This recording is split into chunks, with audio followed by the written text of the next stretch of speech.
Libro de Proverbios 28:13.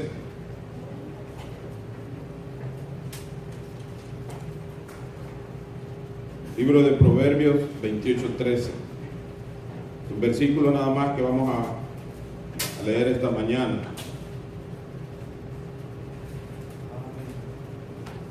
Proverbios 28:13. Y ahí sentadito dice la palabra del Señor. Me ayudan a leerlo todos juntos. El que encubre sus pecados no prosperará, mas el que los confiesa y se aparta alcanzará misericordia. El que encubre sus pecados no prosperará, mas el que los confiesa y se aparta alcanzará misericordia. Hemos dado gracias al Señor esta mañana, hemos adorado y ahora esperamos y confiamos que el Señor se mueva en cada uno de nuestros corazones y que sea su presencia ministrando sus vidas. Vamos a hablar esta mañana en el tema: ¿habrá alguna causa que cancele las promesas de Dios? ¿Habrá alguna causa que cancele las promesas de Dios? En la Biblia hay alrededor de más de 3,000 promesas. Esas promesas que son fieles y verdaderas y que son dadas por un Dios todopoderoso, un Dios de justicia, un Dios que ha hecho los cielos, la tierra, el mar, todo lo visible. Un Dios que ha declarado cosas que se han cumplido y otras que están por cumplirse. La Biblia establece que Dios no es hombre para que mienta, ni mucho menos hijo de hombre para que se arrepienta. Todos nosotros creemos fielmente de que esas promesas, como la Biblia lo establece, son en el sí, en él y en el amén. Entonces creemos que todo lo que ahí está escrito es palabra fiel y verdadera y que tendrá un cumplimiento en nuestras vidas. Pero muchas veces nosotros somos confrontados con la realidad y esa realidad muchas veces nos dice otra cosa, porque nominalmente cualquier persona puede ser llamada creyente, cristiana. Alrededor del mundo miles son denominados como cristianos, pero la realidad es otra. ¿Por qué no alcanzamos muchas veces las promesas si están ahí y nos pertenecen a nosotros? ¿Habrá algo que detiene que esa promesa no llegue a ser fiel y verdadera en mi vida? ¿Existirá algo de mi parte que haga que esa promesa yo no la pueda alcanzar? ¿O qué sucede? Porque Dios no es mentiroso, Dios es fiel y verdadero, aleluya. Entonces, ¿qué es lo que entonces cancela esas promesas? Todo comienza en la creación. El Señor hace todo perfecto. En el sexto día hizo al hombre y lo estableció en un lugar especial, en un pequeño pedazo del cielo establecido en la tierra llamado Edén. Allí puso a una pareja hermosa que dio origen a lo que ahora somos, hombre y mujer sobre la tierra. Entonces esta pareja es establecida en aquel lugar de perfección, donde había abundancia, donde había todo. Y el Señor le dice: aquí puedes vivir, puedes comer, agarrarte lo que quieras. Solamente hay una prohibición: no agarres del árbol de la ciencia del bien y del mal, no lo toques. Fíjense que en su misericordia Dios es tan grande que no le prohíbe al hombre en aquel momento ni a la mujer que agarren del árbol de la vida, sino que le dice de la ciencia, del conocimiento y del bien y el mal, porque el día que tú lo hagas ciertamente morirás. Dios, en su infinita misericordia, en su infinito amor, Él muestra cada día su misericordia, advirtiéndonos a nosotros las consecuencias, porque Dios es amor, Dios es todopoderoso y Él nos ama eternamente y nos advierte, como las señales advierten en la carretera donde usted se conduce.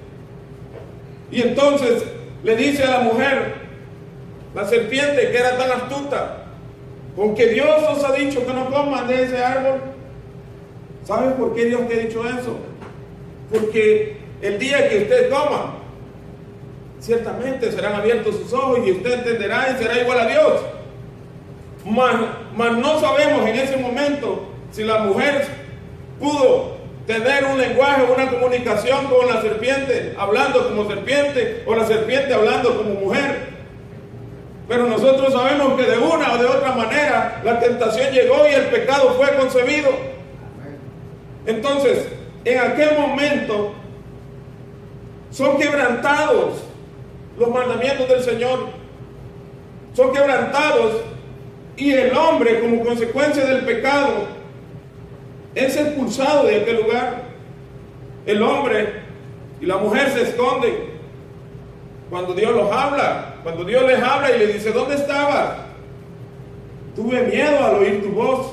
Porque el pecado así es. El pecado en nosotros nos hace escondernos, nos hace alejarnos de Dios. Jesucristo lo dijo claramente: no queréis venir a mí porque tus obras van a ser expuestas a la luz. Aleluya. Pero nosotros tenemos entonces, amados hermanos, que tener bien claro que Dios quiere que cada uno de nosotros se conduzca en santidad. Amén. La palabra santidad en estos días es escasa. Queremos vivir de una manera alcanzando promesas de parte de Dios, pero sin pagar el precio que no tiene prácticamente valor significativo, porque todo lo hizo Jesús en la cruz del Calvario. Solamente es parte de poner de nuestra voluntad, acercarnos a Él, para que cada día sean lavados nuestros pecados y que nuestras vestiduras se mantengan blancas y resplandecientes. Pero hay cosas, amados hermanos, que no nos permiten avanzar. Y para eso yo quiero ponerle entonces dos ejemplos. El primero, amados hermanos, es una promesa en un hombre. Era un guerrero llamado Josué. Esa promesa está en Josué 1:9. Y es una promesa que todos la sabemos y la leemos, y cuando nos conviene la repetimos. Y dice: mira que te mando que te esfuerces y que seas valiente, y que no temas ni desmayes, porque Jehová tu Dios estará contigo donde quiera que vayas. Nosotros queremos que Dios vaya con nosotros para donde quiera que andamos. Cada uno de nosotros quiere esa promesa y la hacemos, la aferramos, y estoy seguro que la mayoría de nosotros o cualquier creyente la tiene hasta marcada en su Biblia, y que no es nada malo. Pero ¿qué hace que la promesa vaya con nosotros? ¿O qué hace que la promesa se quite en algún momento de nosotros, si es posible que eso acontezca? Entonces, amados hermanos, el Señor le dice a Josué: mira que te mando que te esfuerces. Así como estuve, le dice en otro versículo, como estuve con Moisés, estaré contigo todos los días de tu vida. Amén. Nadie te podrá hacer frente. Amén. Pero ¿qué sucede? En Josué capítulo 6, versículo 24 y versículo 25, hay un gran acontecimiento. Un acontecimiento de una promesa expresada de parte de Dios, que ninguna fortaleza creada por el hombre podía hacerle frente. Había una ciudad amurallada, una ciudad que era tan grande que el mismo pueblo de Dios temía enfrentar. La ciudad de Jericó, donde en aquel momento había sido cerrada, donde no entraba nadie ni salía nadie de aquel lugar. El pueblo de Israel recibe las instrucciones de parte de Jehová de los ejércitos, del Todopoderoso, y los envía a caminar alrededor de la ciudad, y usted ya se conoce esa historia. Los manda a que den vueltas, y me pongo a pensar yo, ¿cuál es la razón por qué Jehová le dice que nadie hable cuando vayan alrededor de la ciudad? Viene en mi mente, el pueblo de Israel anduvo 40 años vagando en el desierto y anduvo dando vueltas. Pero ¿sabe qué hizo aquel pueblo en aquellos 40 años? Murmuró. Entonces el Señor le dice: mejor que nadie hable, porque pueden murmurar. Porque nosotros para murmurar somos número uno. Muchas veces hacemos eso, y cualquier cosa, aunque no sepamos, aunque no tengamos la información necesaria, somos capaces de dar juicios ante la adversidad, ante la situación, cualquier cosa. Esto sucede por tal cosa. Entonces el Señor manda a callar al pueblo y le dice: mejor que solo los sacerdotes toquen las trompetas y que mi presencia vaya, que es suficiente. El pueblo el Señor cumple la promesa derrotando a Jericó.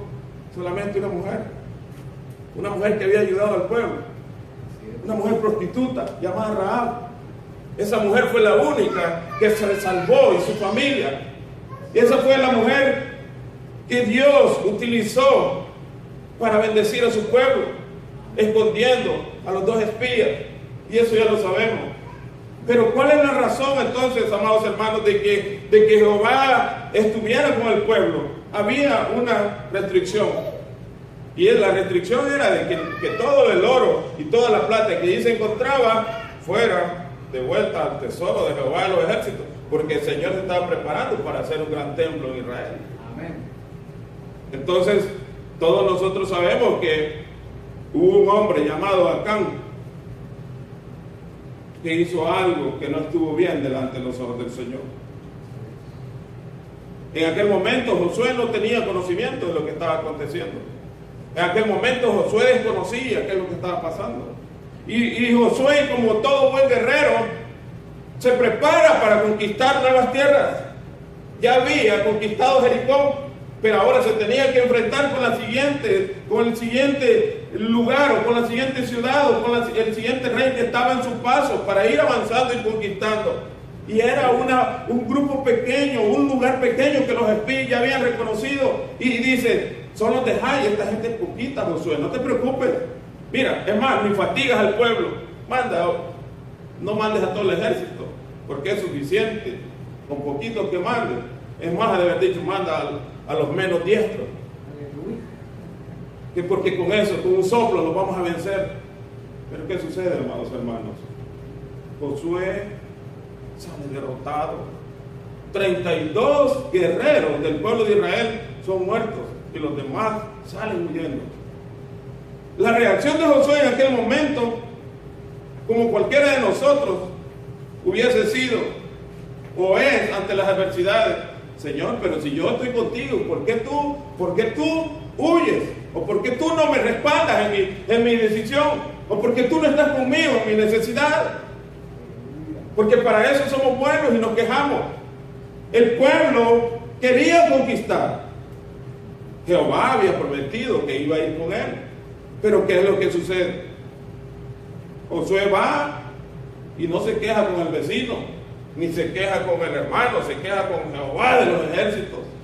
Y Josué, en el capítulo 7, versículos 6 y 7 dice: entonces Josué rompió sus vestidos y se postró en tierra sobre su rostro, delante del arca de Jehová hasta caer la tarde. Él y los ancianos de Israel echaron polvo sobre su cabeza. Y Josué dijo: ah, Señor Jehová, ¿por qué hiciste pasar a este pueblo el Jordán para entregarnos en manos de los amorreos para que nos destruyan? Ojalá nos hubiéramos quedado al otro lado del Jordán. Como nosotros, amados hermanos, la mayoría de veces hacemos eso. ¿Por qué me has permitido que yo venga a este lugar? ¿Por qué yo estoy pasando esta situación? Pero veamos la respuesta de Jehová. Una respuesta contundente, clara, específica. Una respuesta que a cualquiera lo tiene que hacer meditar. Y está en el versículo 7. Perdón, el capítulo 7, versículos 10 y 11. Jehová dijo a Josué: oiga bien lo que dice el Señor: levántate. ¿Por qué te postras así sobre tu rostro? Israel ha pecado y aún han quebrantado mi pacto que yo les mandé, y también han tomado del anatema, hasta han hurtado, han mentido y aún lo han guardado en sus enseres.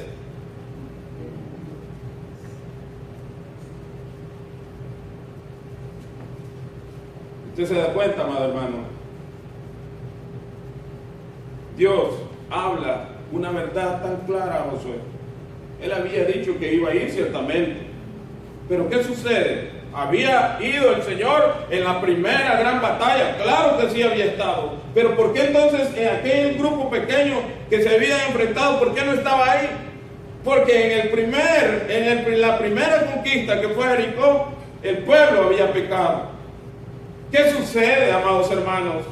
cuando nosotros queremos aquellas promesas. Aquellas promesas son nuestras, pero Dios dice que cada uno de nosotros tiene que vivir en santidad como Él lo demanda. Amén. Porque fácil es repetir el versículo, que Jehová estará con nosotros todos los días. Y ciertamente es una promesa fiel de parte de Dios. Amén. La otra parte que somos nosotros, somos las que quebrantamos lo que Dios dice y no nos permite avanzar. Hubo un hombre que se llamaba Acán, y ese Acán, ¿qué es lo que hizo? Acán había tomado un lingote de oro, había tomado unos ciclos de plata y además de eso había tomado un manto babilónico.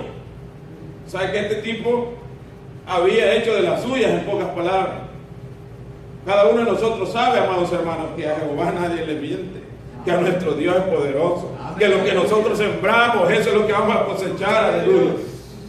Porque Dios, Él ve, Él tiene cualquier mejor escáner, Él mira nuestro corazón, Él no mira nuestra apariencia. Cualquiera puede tener apariencia de piedad, pero por dentro su corazón está oscurecido, entenebrecido. Y nosotros tenemos que dar el fruto de lo que tenemos, de lo que somos, de lo que hay en nuestro interior. Oh, gloria a Dios. Bendito el Señor. La Biblia establece, amados hermanos, que nosotros nos vamos a dar a conocer con nuestros frutos. No podemos estar diciendo de que en verdad tenemos buenos frutos o que somos buenas personas si estamos actuando de una manera equivocada o errónea. La Biblia es clara y contundente en ese aspecto. Me llama mucho la atención porque cuando aquel hombre es descubierto en el pecado y puesto a la luz delante del pueblo, ya no le queda otra opción que reconocer que ha fallado. Pero las consecuencias en aquel momento fueron trágicas y nefastas. Acán dice, el versículo 20, verdaderamente he pecado. En el versículo 21, él declara lo que había tomado. Y vea lo que a mí me da mucha tristeza, amados hermanos. Y cada uno de nosotros como sacerdotes de nuestra casa, como hombres del hogar, como cabezas del hogar, donde Dios se va a glorificar en nuestras vidas. Vean lo que dice el versículo 21, lo que aconteció con aquel hombre por causa del pecado. Lo apedrearon y luego lo quemaron. Y no solamente fue él, sino que también fue su familia, sus hijos y aún con todo, hasta sus bienes. Porque Jehová barrió totalmente con el pecado y hasta sus raíces. Para que no quedara duda alguna que Jehová sabe y conoce todo de mí. Y de usted también, ¿no cree que no? Por si dijo que no. En el versículo 23 del capítulo 12 del libro de Josué, se va a dar cuenta, amado hermano, que dice que Josué conquistó y venció o derrotó a 31 reyes. ¿Cuándo fue eso? Cuando apartó el pecado que estaba en medio del pueblo. Cuando apartó el pecado que estaba en medio de su casa, el Señor continuó yendo con él, porque el Señor fue fiel. El Señor caminó con Josué y la promesa se cumplió, pero la promesa en aquel momento fue pausada por causa del pecado. Nosotros tenemos que entender que si queremos bendiciones y que las promesas de Dios, tenemos que quitar esas pausas de pecado en nuestras vidas y hacer avanzar y dejar que la cinta corra para que las bendiciones sean constantes, para que las bendiciones sean abundantes, para que las bendiciones sean palpables y que las promesas de Dios sean ciertas en nuestras vidas. Pero ¿qué sucede? Queremos solamente las promesas, pero nuestras vidas, ¿cómo están? Por eso se da cuenta que es fácil engañar a la gente y decirle: amado hermano, siempre traiga sus escrituras, traiga sus carros, traiga lo que tenga, lo demás valor, quítese los aretes, cualquier cosa. Y yo he visto cómo la gente, sin pensarlo dos veces, va y deposita. ¿Saben por qué? Porque no nos gusta pagar un precio. La Biblia es clara y dice que sin santidad nadie verá al Señor. Amén. Pero es fácil pagar y cubrir nuestra deuda con dinero, nuestros pecados delante de Dios. A Dios nadie lo compra con dinero, amado hermano. Nosotros vamos a estar bien delante del Señor y su misericordia, que son nuevas cada mañana, las vamos a disfrutar, amado hermano, cuando nosotros vivamos como Dios quiere que vivamos. Es fácil decir, yo soy creyente. Cualquiera lo puede decir. ¿Cuántos cristianos? Amén, aleluya, gloria a Dios. Y se llena el mapa a nivel mundial de que hay miles de cristianos. Pero en realidad, amados hermanos, es el gran día que Dios, cuando el Señor venga, dice, a unos serán por la derecha, otros por la izquierda. Yo no puedo vivir como creyente dando frutos que son erróneos. El Señor plantó una viña para cosechar unas vides verdaderas, vides hermosas. Amén. Pero la vid se hizo silvestre y produjo frutos silvestres. ¿Qué clase de frutos queremos producir nosotros? Queremos alcanzar las promesas de parte de Dios. Amén. Si queremos alcanzar las promesas de parte de Dios, amados hermanos, vivamos en rectitud. Caminemos con el Señor. Amén. El ángel de Jehová va conmigo. Amén. Y quiere que vaya con usted. Amén. Necesitamos vivir en santidad, amado hermano. Esa palabra escasea del menú ahora en las iglesias. Esa palabra como que se hace a un lado, porque solo le andan buscando su dinero. No se deje engañar, amado hermano. Aleluya. Oh, bendito su nombre, Señor. El evangelio es poder de Dios para salvación. Dios es bueno. Así es. Pero Él actúa, amados hermanos, conforme a nuestro corazón y nos paga conforme a lo que hay en cada uno de nosotros. Vamos a ver otro ejemplo. Veamos el caso de los hijos del sacerdote Elí. Elí fue un hombre fiel a Dios. Y Jehová le dice allá en Éxodo capítulo 28, versículo 1, le dice: harán llegar delante de ti a Aarón tu hermano.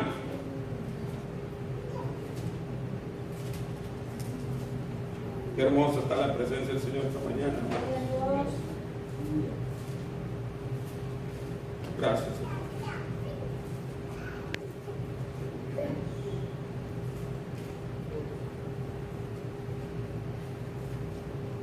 Sin santidad nadie verá al Señor, hermano. Amén, amén. Así es. Hará llegar delante de ti a Aarón tu hermano y a sus hijos consigo de entre los hijos de Israel, para que sean mis sacerdotes, a Aarón y a Nadab, a Abiú, Eleazar e Itamar, hijos de Aarón. El Señor siempre tiene planes buenos para nosotros. Él quiere que ninguno perezca, que todos procedamos al arrepentimiento, ¿verdad? Él quería que la familia completa de aquel hombre, de Aarón, de la descendencia de Moisés, del hermano de Moisés, todos ellos fueran sacerdotes. Y los primeros hombres caminaron en fe, caminaron rectamente como Dios lo quería, ¿verdad? Nosotros estamos confundidos muchas veces y pensamos y decimos, si estamos viviendo el periodo de la gracia y nos hacemos imágenes de Dios, no, si con una vez que yo peque, con una tan sola vez que yo me robe algo, si Dios me puede perdonar. Dios es amplio en perdonar, es misericordioso. Pero Dios conoce nuestro corazón. Entonces, Él quiere para la descendencia de Aarón que se permanezca en aquel sacerdocio puro y santo delante de Él. Ahora vámonos al primer libro de Samuel, capítulo 2. En el primer libro de Samuel, capítulo 2, en el versículo 22 en adelante, dice que Elí, el sacerdote Elí, ya era muy viejo. En ese tiempo ya estaba trabajando con él, o ya estaba en aquel lugar, ya estaba sirviendo Samuel, porque Dios siempre prepara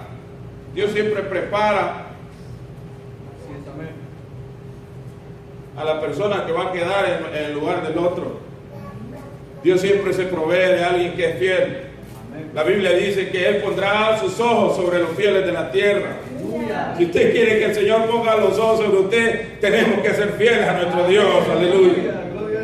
Entonces, Elí era muy viejo y oía de todo lo que sus hijos hacían con todo Israel. Él escuchaba, como todos nosotros escuchamos cómo se conducen nuestros hijos y cómo dormían. Oiga bien, con las mujeres que velaban a la puerta del tabernáculo de reunión. El tabernáculo de reunión era para buscar la presencia de Dios. Igual que hoy, la iglesia tiene que ser casa de oración y puerta del cielo. La iglesia tiene que ser un lugar de oración, amados hermanos. Un lugar donde la presencia de Dios descienda, donde sus peticiones sean contestadas, donde usted reciba liberación, donde usted reciba restauración, donde usted reciba sanidad. Aleluya. Bendito el Señor. Ese es el lugar que Dios ha escogido para nosotros.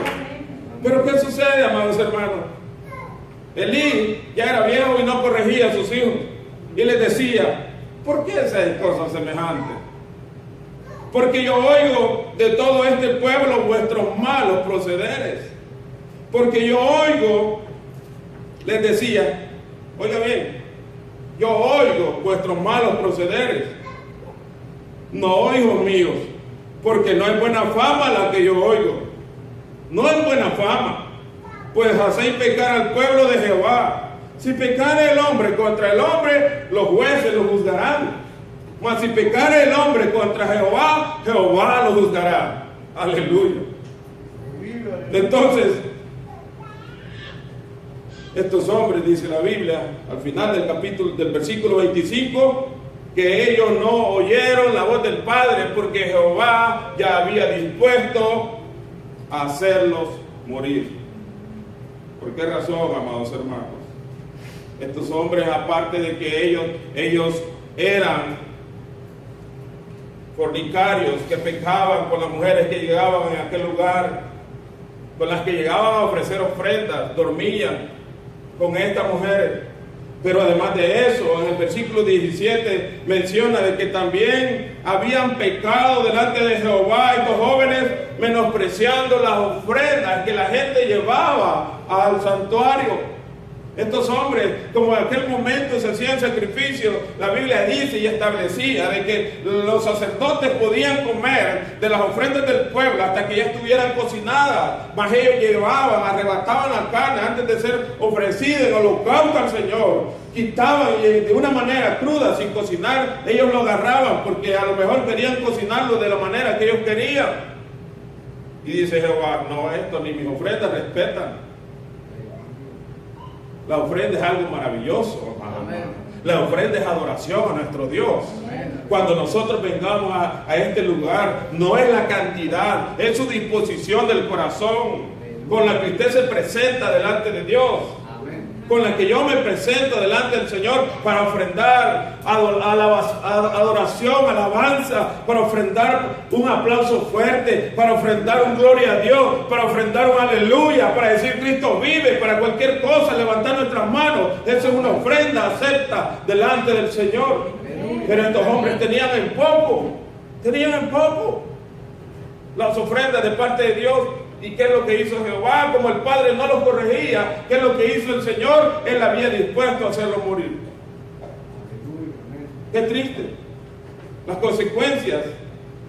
Jehová le dijo, yo quiero que tu descendencia esté por siempre como mi sacerdote, que se presenten delante de mí a ministrar al pueblo, que se presenten delante de mí para que me sirva, para que me adoren y que sean el canal de bendición al pueblo. Pero él no pudo alcanzar ese propósito, esa meta, porque no corrigió a sus hijos de la manera que era necesario corregirlos. Jehová dice, si él no los corrige, yo los voy a corregir. Probablemente no te guste, o no nos guste, pero Dios es soberano. Amén. Y él va a hacer con nosotros lo que él ha destinado para nuestras vidas. Ahora bien, amados hermanos, el versículo 30, ahí usted se va a dar cuenta si la promesa que en aquel momento había promulgado se cumple o no. El versículo 30 del capítulo 2 del libro de Samuel, del primer libro de Samuel, dice, por tanto, Jehová, el Dios de Israel, dice, oiga bien como dice, yo había dicho que tu casa y la casa de tu padre andarían delante de mí perpetuamente. Primer libro de Samuel, capítulo 2, versículo 30. Por tanto, Jehová, el Dios de Israel, dice, yo había dicho que tu casa y la casa de tu padre andarían delante de mí perpetuamente. Mas ahora ha dicho Jehová, nunca yo tal haga, porque yo honraré a los que me honran y los que me desprecian son tenidos en poco. Aleluya, gloria a Dios. Jehová honra a los que le honran, amados hermanos. Si usted ha venido a este lugar a honrar a nuestro Dios, usted va a llevar honra para su casa, usted va a llevar bendición para su casa, usted va a llevar gozo para su casa, y su problema lo va a dejar en este lugar porque Dios lo va a honrar, porque Dios lo va a bendecir, porque Dios lo va a honrar, porque Dios lo va a responder su petición. Aleluya. Pero también hay una mala noticia: si usted no lo honra, va a ser tenido en poco. Cosa que no nos gusta oír. No nos gusta oír esa parte. Y ahí nadie aplaude. Pero nos damos cuenta, amados hermanos. Nos damos cuenta, oiga bien, nos damos cuenta de que Dios honra a los que le honran. Y al que no es tenido en poco. Ahora bien, vamos a ver el último ejemplo. Porque Dios es un Dios de oportunidades. Dios es un Dios de misericordia y sus misericordias son tan amplias que Él dice que hasta 1000 generaciones de los que me aman. Las misericordias de Dios son tan grandes, amados hermanos, y no debemos de confundir la misericordia de Dios con nuestras desobediencias, ¿verdad? Porque es una cosa totalmente diferente. Veamos lo que David hace. David fue un rey. El Señor les ha advertido anteriormente cuando el pueblo estaba pidiendo un rey. Él le dijo: tus hijas van a estar en el palacio, tus hijos van a ser llevados al ejército, tú vas a tener que dar tributo, o sea, muchas cosas. Y el pueblo aún dice: sí queremos rey, sí queremos rey. Ok, está bien, dice el Señor. David, amados hermanos, en el capítulo 11, versículo 2 del segundo libro de Samuel, ahí mismo en ese libro donde usted se encuentra, en el versículo 2 dice que sucedió un día que al caer la tarde se levantó David de su lecho y se paseaba sobre el terrado de la casa real, y vio desde el terrado a una mujer que se estaba bañando, la cual era muy fea, muy hermosa. ¿Me entiendes? David ni lento ni perezoso, él: voy a salir a recibir aire fresco. Pero además de recibir aire fresco, él quiso recibir aire acondicionado. Él quiso recibir deleite para sus ojos. David tendría que haber estado en la guerra, porque el pueblo de Israel estaba en la guerra. David como todo un guerrero, como todo un matagigantes, él tenía que estar al frente de su escuadrón. Él tenía que estar al frente de los ejércitos, dando estrategias, dando lineamientos, diciendo cómo se iba a pelear la batalla, diciendo cómo iban a avanzar, diciendo cómo iban a conquistar. Pero David decide mejor quedarse en la casa y echarse una pestañita de repente y salir. En aquel momento David es tentado y nosotros sabemos lo que acontece. David, todo comenzó con ver, así como aquella mujer que vimos al principio que estaba en el Edén. Comenzó viendo a una mujer hermosa y su mente fue volando, su mente fue transportada y empezó a planear lo que iba a hacer. Todos nosotros sabemos la historia y sabemos a dónde llega, sabemos a qué momento él es enfrentado. Peca. Aparte de eso, manda a asesinar a un hombre. Porque David sabía, era inteligente. David no era un tipo cualquiera. David sabía de que si él quedaba y que el pueblo se daba cuenta de que él había pecado, había estado en fornicación, lo que le iba a caer a él, ya sabe. La ley decía de que el que fornicaba o el que adulteraba le caía piedra. Entonces David dijo: yo no quiero que la gente se vaya a dar cuenta, voy a hacer esto a escondidas y voy a hacer que el marido de esta mujercita muera. Él lo quiso opacarlo, porque lo más triste de la historia es que la mujer se embarazó o salió embarazada de aquella aventura que tuvo. Porque David para él, según entre comillas, iba a ser una aventura. Su esposo andaba lejos, trabajando, luchando, esforzándose. Su esposo estaba en la batalla, peleando por llevarle el alimento a su casa. ¿Y qué aconteció? Vino otro solo a comer. Pero óigame bien, amado hermano, Dios es fiel. David, según él había hecho lo perfecto, pues mandó a matar al pobre Urías, y con él, Urías era tan fiel que David lo manda a llamar y le dice: mira, ahora te he invitado, come, bebamos y vete a tu casa, duerme con tu mujer, porque él sabía que estaba embarazada, para hacerle creer al pobre Urías que el hijo que iba a tener iba a ser de él, no de David. Pero ¿qué aconteció? Ese hombre era tan fiel y dijo: como mi señor Joab va a estar allá, mi general va a estar peleando y yo aquí durmiendo con mi mujer, yo me voy a quedar durmiendo en la puerta del palacio, y de aquí mismo me arranco y me voy para allá a llevar la noticia que tú me mandas a dejar. Mas no sabía que llevaba su propia sentencia. Este hombre llega allá y todos sabemos que muere de una manera discreta entre Joab como cómplice de David. Él le dice lo que estaba aconteciendo y le dice con otro siervo: ya estuvo, David, ya fue consumado, ya murió Urías. Entonces David abiertamente va y toma a la mujer, a Betsabé, la que fue madre de Salomón. Pero todos sabemos que a Dios nadie lo engaña. Lo que el hombre sembrare, eso segará. Dios es fiel y verdadero. Y le envía al profeta Natán y le dice: Natán, yo te quiero contar la historia de David. Mira, David, había un hombre que era muy rico y que tenía ganado, tenía vacas y tenía ovejas. Pero vino y le quitó a aquel que tenía una sola ovejita, que la había cuidado desde pequeña, la había andado entre sus brazos y la había desarrollado y la había creado, y se la comió, se la quitó. David se enfurece tanto y le dice: ese hombre es digno de muerte y que pague 4 tantos de lo que ha hecho. Oiga bien, él mismo se echó la soga al cuello. Después que le dije: ¿estás seguro, David, que pague 4 tantos y que muera? Sí, le dije. Ese hombre eres tú.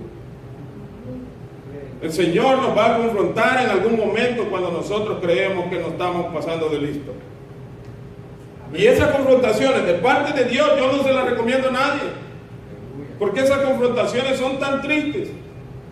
Y cuando Dios decreta un juicio sobre alguien o sobre cualquier persona o sobre cualquier ciudad, sobre cualquier país, nosotros podemos ver para cualquier lado del mundo donde vemos cuando la gente se aleja del Señor, cuando la gente es idólatra, cuando la gente hace cualquier cosa, que vive a medias el Evangelio, nosotros nos damos cuenta de las consecuencias. Por eso es necesario, amados hermanos, que usted afine su oído a oír la palabra fiel y verdadera de parte de nuestro Dios, que es la que un día nos va a llevar al cielo. Entonces, ¿qué sucede? David recibe esa amonestación de parte de Natán. Y David, un tipo tan maravilloso, yo lo catalogo como alguien que aparte de que era guerrero, aparte de que era un músico, tenía muchas cualidades. Lo más hermoso de este hombre y que a mí me llama la atención es que él se arrepiente. Y en el Salmo, amados hermanos, el Salmo 51, yo quiero que vayan conmigo al Salmo 51. En este Salmo, David lo escribe, y se cree que David lo escribe en el momento que él está pasando una difícil situación, que es lo que él había vivido con Betsabé. La consecuencia, amados hermanos, que David paga por ese acto ilícito que él comete con la mujer que no era de él, sino que era la mujer de Urías. Él la embarazó y aquel niño nació, pero aquel niño como consecuencia murió. Al ver aquella situación, David se pone a ayunar, pero él escribe el Salmo 51, y yo quiero que usted lo lea.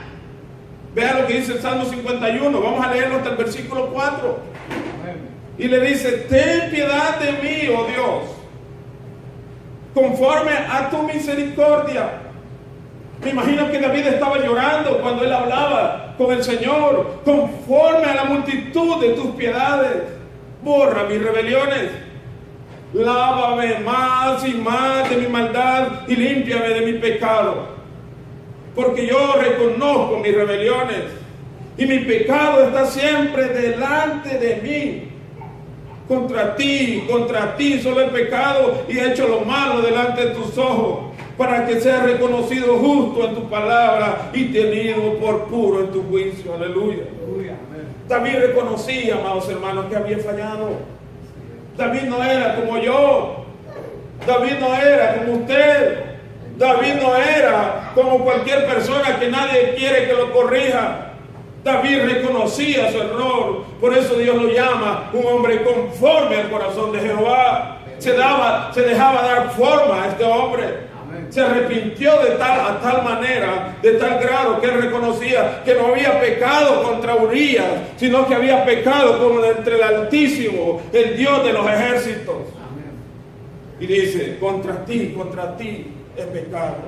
Conforme. David sabía que Dios era misericordioso, que el justo cae y se levanta 7 veces, porque Dios no quiere que ninguno perezca, sino que todos procedamos al arrepentimiento. Pero ¿qué es lo que sucede ahora en día? La Biblia establece en el versículo que acabamos de leer en el Proverbios 28:13, que el que encubre su pecado no prosperará. Nosotros queremos prosperar, amados hermanos. Queremos prosperar, amados hermanos.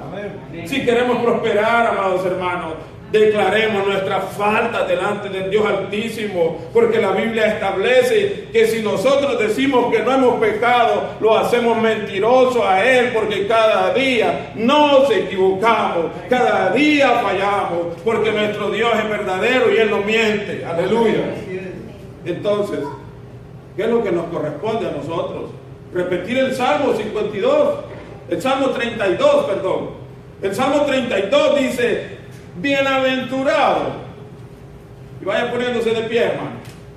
Bienaventurado aquel cuya transgresión ha sido perdonada y cubierto su pecado. Bienaventurado el hombre a quien Jehová no culpa de iniquidad y en cuyo espíritu no hay engaño. Mientras callé, se envejecieron mis huesos en mi gemir todo el día. Porque de día y de noche se agravó sobre mí tu mano, se volvió mi verdor en sequedades de verano. Mi pecado te declaré y no encubrí mi iniquidad, y dije: confesaré mis transgresiones a Jehová, y tú perdonaste la maldad de mi pecado. Amados hermanos, si nosotros fallamos, que lo hacemos constantemente, es necesario que reconozcamos, amados hermanos, que de Dios nadie se escapa. Hay más de 3.500 promesas en este libro hermoso. Más de 3.500 promesas que son nuestras y que nos pertenecen. Y que muchas veces no las alcanzamos porque hay tropiezos en nuestra vida. Y que muchas veces no las alcanzamos porque el enemigo nos hace ir por el camino equivocado. Pero si nosotros queremos alcanzar, escudriñemos la palabra, confesemos nuestros pecados, volvámonos a Dios. Es tiempo de volvernos a Dios cada día. Es tiempo de arrepentirnos. ¿Quién no falla? Todos fallamos. Pero que no sea eso lo diario de nosotros, que querramos decir: no, pues si todos nos equivocamos, hasta el mejor se equivoca. Que no sea eso. Luchemos contra el pecado, esforcémonos cada día, y vamos a ver cómo las promesas de Dios se convierten en bendiciones para nosotros. Gloria a Dios. Démosle un fuerte aplauso a nuestro Rey, a nuestro Señor, a Dios Todopoderoso, al Creador del cielo, de la tierra, del mar, de todas las cosas vivas. Aleluya. Porque respiramos, damos honra y gloria a nuestro Dios. Aleluya. Vengamos entonces, amados hermanos, a adorar un momento a nuestro Dios.